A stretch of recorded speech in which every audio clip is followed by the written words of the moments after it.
do here today. Obviously, this is a huge day for this piece of real estate, this corner of the community that for many years has been probably the entertainment center for many people, whether they're fans or spectators or participants. Coming to this corner, the Forest Hills Road and 173 has been part of their lives, and we're here today to talk about how that's going to change and remember back. And to kick that off, we have the Speedway has announced the last lap, the 2023 last lap season, which will give us an opportunity to remember this location, this facility that's provided so many years of entertainment in the right way, and that is to continue to have events. It's a sad day for the racing community as the Rockford Speedway announces its last lap season. This track has been home to thousands of fans and hundreds of drivers for over 7 decades. The loss of this beloved racetrack will undoubtedly leave a void in the hearts of many. For the drivers, this season will be one to remember.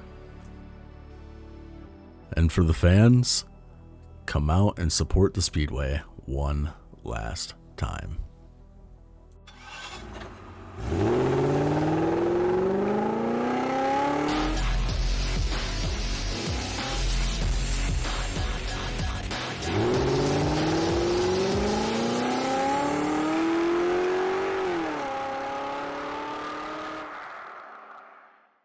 Hey, it's Guy. I can't tell you how excited I am to be standing here with you. We are bringing back PitTalkTV for the last lap season at the Rockford Speedway. Before we get going, there's some people that we need to thank, because without them, we wouldn't be able to bring this show to you. We want to thank Crazy Times Pub and Grub. We want to thank Richie's Smokin' Barbecue. We want to thank Windsor Pizza. We want to thank Signs by Shoes.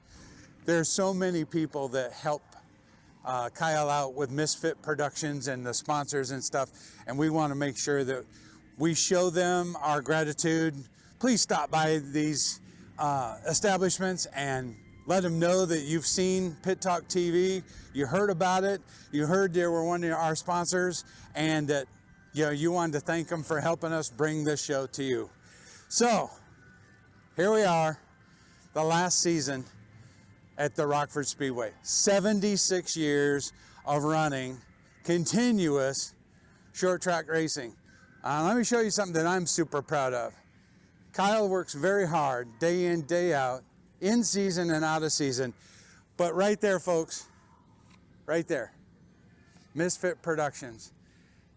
He has quite a footprint in the industry right now.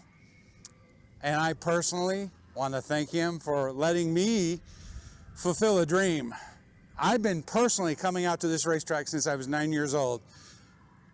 Believe it or not, that's 51 years now that I've been coming here to the Rockford Speedway. Started up in the stands with my dad. And for the last 7 years, been down here on the infield shooting pictures. Had my own issues, and nothing's going to keep me away from being a part of this last lap season. So Kyle and I are really excited to show you a little more of the behind the scenes and a little more of what goes on here at the racetrack this season with PitTalkTV. We're starting our opener in the daylight. We're going to finish this show in the dark. We're going to get a chance, hopefully, to talk to some of our feature winners tonight, and we'll be able to bring you some great racing. But for right now, as we're getting this opening night kicked off here at the Rockford Speedway, on behalf of the whole team, and it is a team that brings this show to you. Wyatt, who's up on the roof doing the video camera.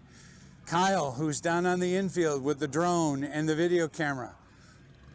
My one son, Simon, who's helping me with photos and winter photos and things like that. And then myself, working so hard to bring you good quality product. I know alone, personally, we shot over 53,000 photos last year. And it's just an astronomical amount of time and energy that goes into this. And it's done out of love. And we are so excited to be a part of it. We thank the Deary family for letting us be a part of it. And so for that, right now, let's watch some of tonight's great racing.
For the 76th time, we had our season opener, except this is the last first race of the season opener here at the Rockford Speedway.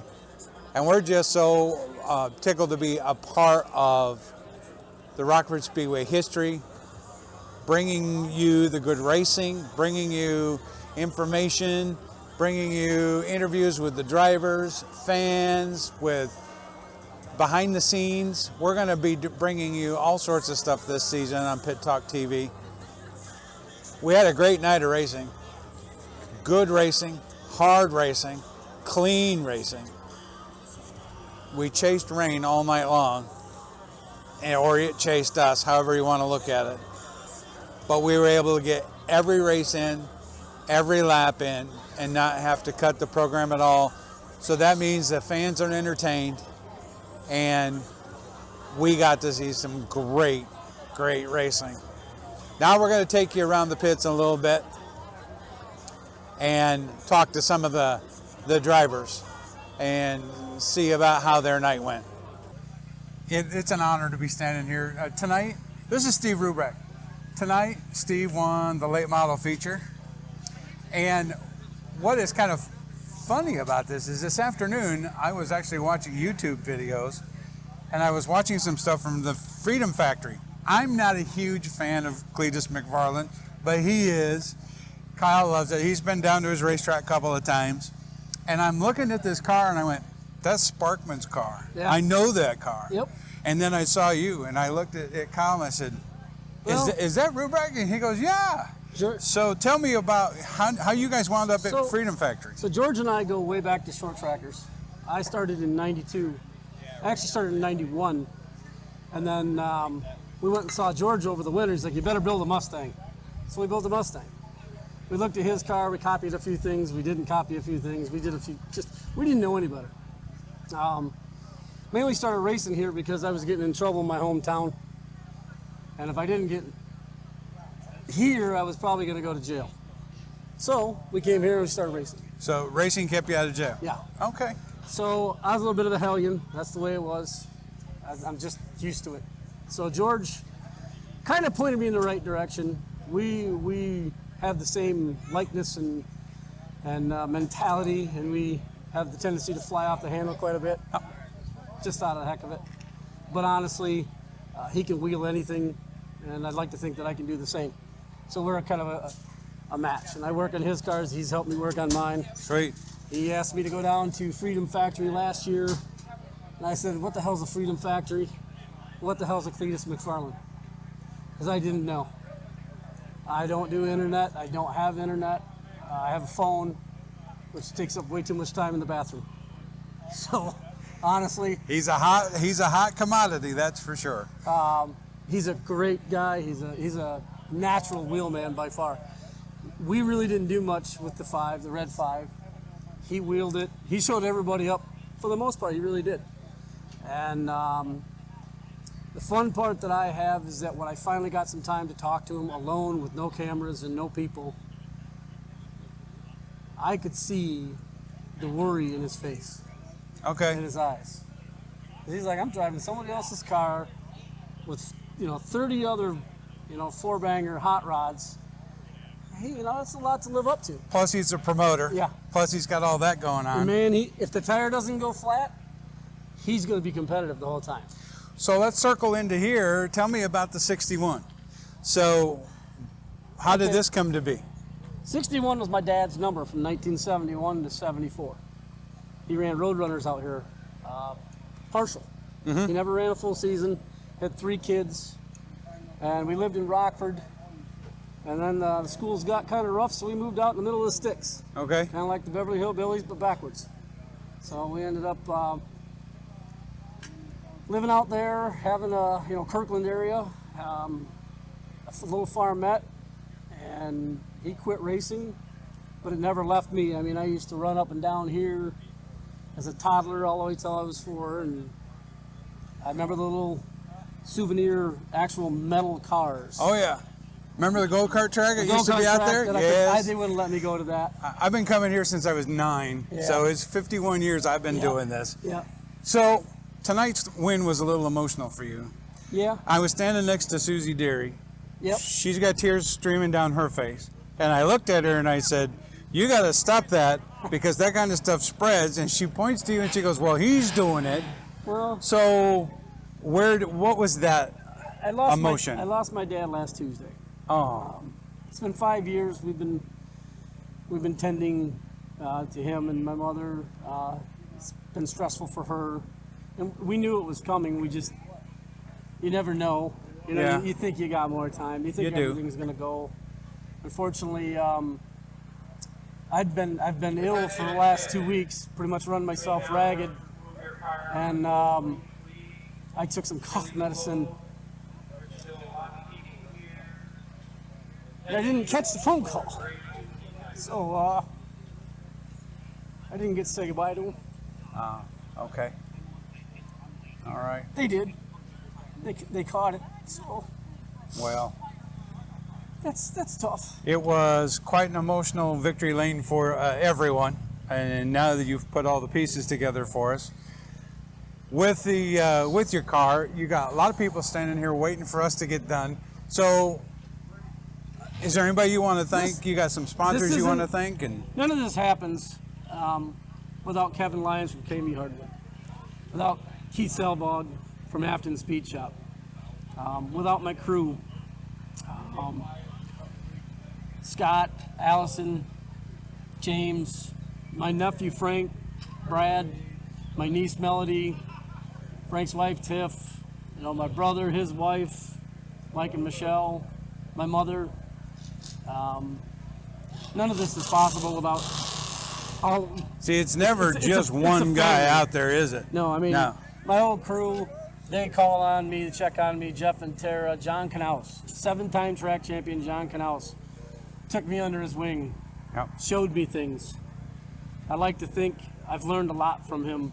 My folks used to work with John. Yeah, and I'll never be a John Knaus. He's just an amazing man. Yep. But I aspire to be like him, and it's a great role model to deal with. Well, we wanted to get down here. I told Kyle, I said, I want to go talk to Steve. And I'm glad I did. And, you know, we're bringing Pit Talk back for the last lap season.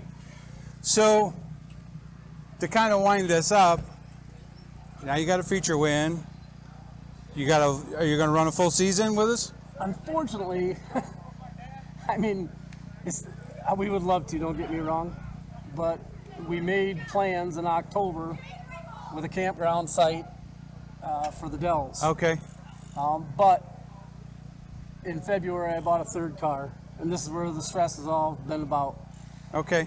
The reason I bought the third car is, part of the reason is I want to race here too. I can't do it switching back and forth. I'm tired. My crew's tired. We don't want to do this all, back and forth racing. So that one's dedicated to Rockford and Rockford. So you got a Rockford car and a Dells car. So it'll be coming to Rockford at least a half a dozen times, if not more. Sweet. Frank will be driving it the next time, I believe, I think it's May 20th. All right. And well, I'm glad to have you on the first episode. We're just re-engaging Pit Talk. We haven't had it in a while, and we appreciate what you guys do. You guys do a great job. Thank you. We have a good time. It's out of love. Like I said, I've been coming here since I was 9, sitting at the top row up there, watching the Wednesday nights on the wooden Wednesday nights. And then when I was in high school, I'd come out by myself. Well, I was my dad's not buying my ticket, so I went and I paid the cheap seats, and I walked all the way around the other side to sit on the backstretch. But I've been coming here a long time, and it's a lot of fun for me to kind of do a walk down. So you were a bleacher creature. I was. All right. I was. Yep. Folks, and what a pleasure it is to be here with Steve Rubrek. The number 61 took a feature win tonight. Steve, congratulations from all of us around Pit Talk. Thank you. We'll see you guys around. All right. Go. Hey, great night here on opening night for the 76th season at Rockford Speedway.